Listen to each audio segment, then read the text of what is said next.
Hello ladies and gentlemen, my name's Wraith, and today we're going to be talking about Warcry. More specifically, how to win. Right, this is obviously for the competitive side of Warcry, not the fun, more fluffy side. Firstly, because you don't want to bring anything too horrible against casual players. You don't want to look like that guy. You kind of want to bring this against people who know that it's going to be competitive or to a tournament. And this is how you can win with Warcry that I found. It's quite an effective list, and it did get me a top place at a Warcry tournament. It's for Legions of Nagash, and it's quite simple, and it's really easy to use, really beginner friendly. All you need is a Necromancer, because he's your only leader option. He's pretty good. He's 4-inch movement, defense 4, or toughness, whichever way Warcry goes. I always say defense. And 25 wounds. He is a spellcaster, he's a leader, and he's only 195 points, which is pretty good. Since he's got a spell, so like a ranged attack, which is meant to indicate magic, a magic bolt of some sort. 3 to 7 inches, 2 shots or 2 attacks with it. Strength 3, not so good. 3 damage though, or on a crit, it's 6. That is pretty phenomenal. It's pretty fantastic. In close combat, he's not so good. 2-inch range, which is handy and can be used quite well. Stay an inch away from them, but you can hit them and they can't hit you, or over an inch, sorry. 3 attacks, strength 4, 1 damage normal, 4 damage on a crit. It's okay. Then, you've got the Graveguard champion, I'd say. He's 120 points. You bring him. He's 3-inch movement because he's skeleton, 3-inch toughness or defense, and 15 wounds. Okay. 1-inch range with his attacks, 4 attacks. He's strength 5, 2 damage on a normal swing, 5 on a crit. That is really, really good. And then you've got Graveguard. Same stats as the previous, except for these guys have got only 10 wounds, so they're a bit squishy, and only 3 attacks, but they're still strength 5, 2 on normal hits, 5 on crits. They can dish out damage. It is absolutely phenomenal, and they're only 85 points. So my list is 1 Necromancer, 1 Graveguard champion, and 8 Graveguard. That's quite a lot of bodies for such powerful hitting units. Like, if you roll perfectly, 1 Graveguard can do 15 damage. That's pretty nuts. Let's move on to the abilities. So, for a double, you've got Shambling Horde. It's quite simple. A fighter can use this ability only if they are within 6 inches, or a friendly fighter with the leader rune mark, so your Necromancer. This fighter can make a bonus move action for a number of inches equal to half of this ability's value, rounding up. So if you roll a 6, it'll be an extra 3 inches he can move, so it's a free move basically. And that kind of helps. It's only a double, because the biggest downside with these guys is their speed. They are slow, but you can get around that with some scenarios. Now, their other doubles are quite good. Chosen Champion. A fighter can use this ability if they're within 6 inches of a friendly fighter with the leader rune mark. Add 1 to the attack and strength. I mean, strength's not so important, but the attack really is. So you can have your Graveguard Champion on 5 attacks for the potential of doing 25 wounds. Now, the other double, you've got Cursed Weapons. Until the end of the fighter's activation, add 1 to the damage points allocated by hits and crits from attacks made by this weapon that have a range characteristic of 3 or less. So basically you can't use it on the Necromancer's shooting attack. But that's still nuts.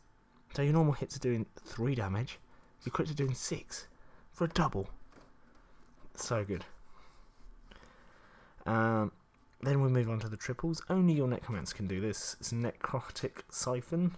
Basically, pick a friendly fighter within 6 inches, allocate a number of damage points to that fighter for equal to the value of this ability. Then your Necromancer heals the number of damage points equal to double of the value of this ability. So you can get so many wounds back pretty quick. Like 12 wounds back straight away if you roll a 666. If you need to, if you're in that dire situation where your Necromancer's going to die next turn. Oh, fantastic. That's so good. Awesome. Then you've got the triple. This is what makes them amazing. Summon Undead. Pick a friendly fighter that has been taken down. Set that fighter once more on the battlefield, wholly within 3 inches of this fighter. So your leader can do this only. And the fighter no longer counts as being taken down. Remove the number of damage points allocated to that fighter equal to the value of this ability.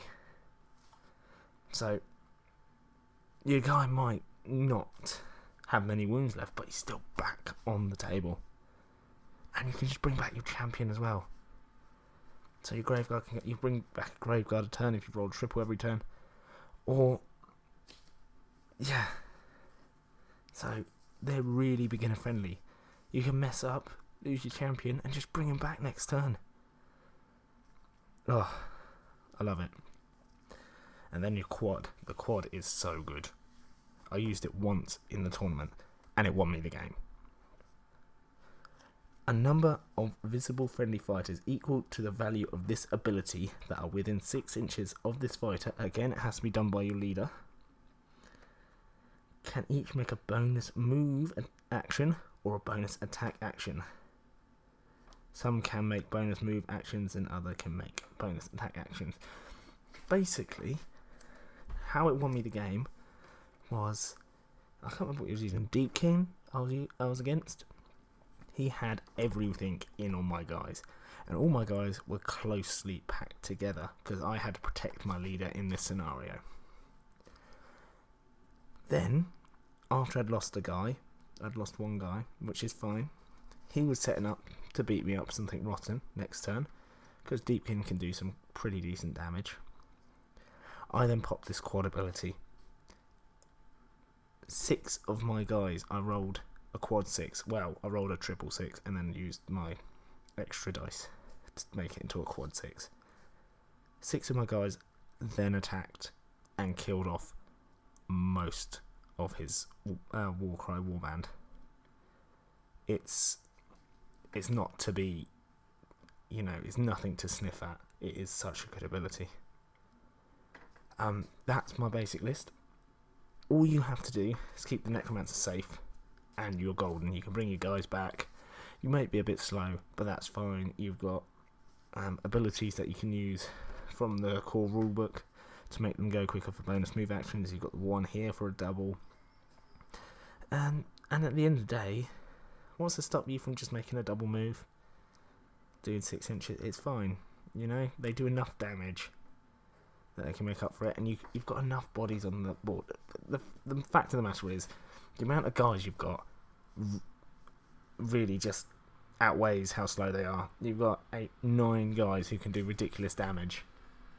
Now, I have yet to lose with these guys in a match play game, so one that's set out to be competitive and fair, because you've got 2 types of games in the core rulebook. One that's for fun, where it's all randomised, and the other one where the deployments are mirror matched and it's as fair as possible to both warbands.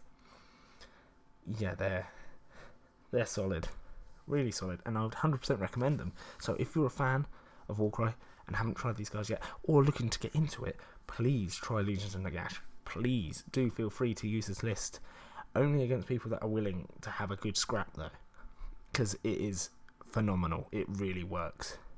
I haven't yet tested it with the new Warcry cards that have come out, because you've got the Maggotkin of Nurgle, the Blades of Khorne, things like that. So you've got some cavalry in the game now, which could make life a little bit harder, but these skeletons will still kill them.